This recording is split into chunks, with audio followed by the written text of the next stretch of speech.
All right, so hello and welcome to the space between ideas. I'm Blaine Gates, and as you can read in the SEO optimized title, this is going to be an update. And I added a little sprinkle of liberal feminist because I was talking with this one student, and what?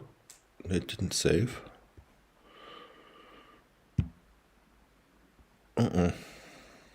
So then where else do I have this concept? Maybe in my own work. Yeah, okay, here we go.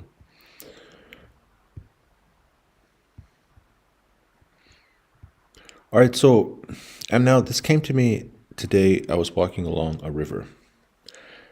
There's a river next to my house. And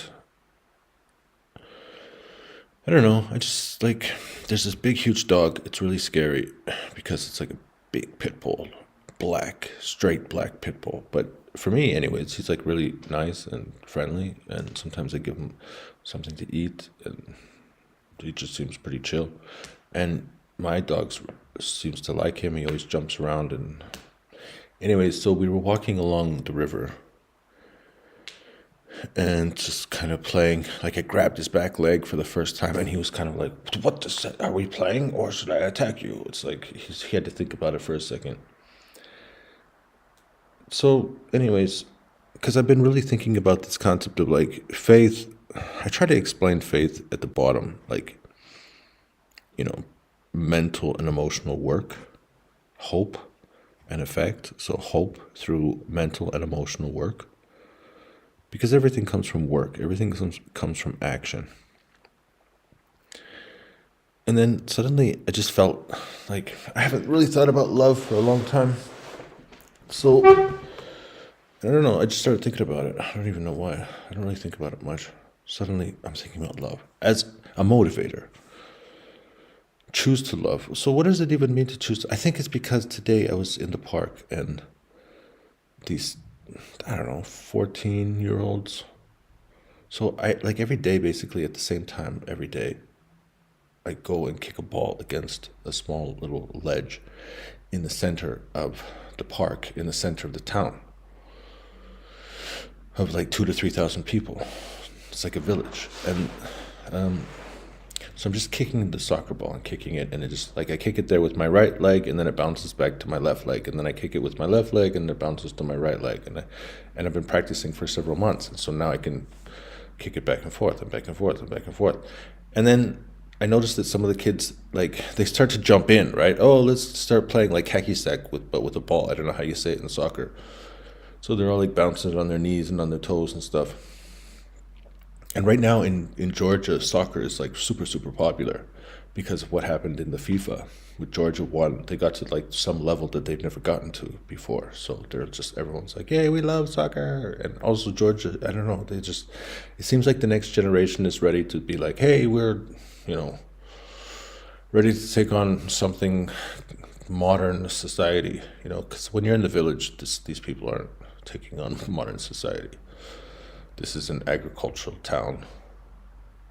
It's the center of 56 villages. The backdrop is the Caucasus. Over this shoulder is Russia. Over this shoulder is Azerbaijan. Suddenly today, there's these kids, and they're just like... So anyways, I kick the ball, and it misses. You know, it goes over the ledge, which is next to the bench where like all these kids are sitting. There's like 2 girls on one seat, and then there's like 3 or 4 boys on another seat. I don't know what they were doing there. So when the ball goes over the ledge, this one girl is like just ecstatic. And I was like, what? It's almost like she was waiting for the ball. And then I'm like, what did you guys, kids, why did you all come here? What is going on here? So anyways, the ball goes up, and then it goes up more often, and then the boys kick it back, and then they kind of like group together, and then they're kind of getting closer together, and then there's like a little thing. So it's basically like ping pong. Like, I'll kick the ball across to the one kid, and then he would kick it back over to me, and then suddenly he's doing tricks with his feet, and I can't do all those tricks. Anyways, and then I give the ball to them eventually. Like, okay, you guys play. I'm just gonna sit down for a minute. But then when I sit down, they all come closer, and then Gordon comes over because he gets protected anyway. So I sit him on my lap, and then they all start kind of trying to talk. Like, did you guys come here to just talk? Why are you here? And then, because eventually when they left, they said they're going to the South Park. Like, there's a huge soccer field there. So I'm like, if your plan was to go to the soccer field, who's this? Anyways, what's the point? So, see, but this is the point, is that, anyways, I don't know who this guy GN is. He just seems to think something is strange for him. Anyways, what are you going to do? Control feedback on a public forum. So, but I can hide it. Hold on. There we go. Now I can't see it. Let's make it a little smaller. Perfect. Yeah, I've said the same kind of thing on other people's channels. Remember when that one time, futuretools.com, this guy has a show, and he just looked like high as fuck, and I was like, ooh. And I was like, dude looks high as fuck. I mean, it's just basically that's how I felt, so I just shared my thoughts. Anyways, as you can see, what I'm talking about is this concept of like choose love and feed that love. Because what are we talking about? We're talking about psychological and spiritual. We're talking about creating momentum. And the whole idea is that, like, this is the fire, so this is the power, the part of the rocket that pushes the rocket off of the earth into the sky. The potential that you want to create. And then over here is the vision, so the effect that you want to create. Where is that rocket ship going? And that is the elements of, part of what Tom's book is talking about. Because this bottom part is directly from the book Create Crucial Insight. We're talking about potential that motivates. What are the actual elements that motivate us? And it seems like this is from an engineering perspective. But then in the middle, I'm starting to build, like, what's the actual fuel, right? Because, I don't know, like, yeah, it's good to have direction and to know what you're working toward and what you want, what you need. And also, obviously, you're going to have to create, like, things in order to, for example, reputation, recognition. You have to be able to do one of these things. You have to be able to first gain methods, skills, knowledge, and then deploy them. You have to be able to understand how to develop relationships at whatever level and whatever industry that you're in. Like, this is all, yeah, of course. So you have to manage yourself. But then the question is, like, where are you going specifically? Right? And then in the middle, I started talking about faith and positivity. So you have to choose faith, and then you feed that faith, choose positivity, feed that positivity. So now we're back to the beginning. So there's this lady, she's a feminist, and she's liberal, and she's from China.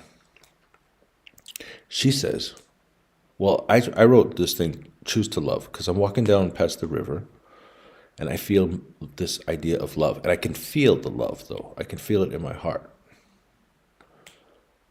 And so I just think about this feeling, like, can you grow the feeling of love as a motivator? Is this a motivator? Like, I think it's just one of those things that I don't really understand very deeply, but other people obviously do, because love is a huge motivator for many, many, many people. So choose to love, then you feed that love. You're not responsible for other people loving you. I'm not responsible for whether or not other people love me. I can't control those things, but me, myself, I need to be able to choose to do acts which feed that love. And then finally she said, be part of a community. And I thought that was nice. That was good. It was very, I've had a lot of difficult experiences with feminists. And so when you talk to somebody who's like logical and who just got a really great mark on the MBA GMAT test, and then now she's planning on going to the West, like somebody who really believes in the principles of modern America, She wants to go to Canada. So it's nice, you know. I like talking to foreigners from Russia and China who are in Canada or want to be in Canada, and then they're explaining why they want to be in Canada and some of the reasons for that. It's great. So there you go. There's another edition of Space Between Ideas. Now, the reason I just kind of like wanted to just kind of chill out today was because if you look at my past videos, you'll see, I mean, no, the real reason, okay, so I already did all of the shorts. So I created and I started really focusing on editing my shorts better. And so all of the shorts that you see over the next 4 days, I already planned and I went through each of them to make sure that they would be good. So enjoy the shorts for the next couple of days. And we'll see you next Tuesday.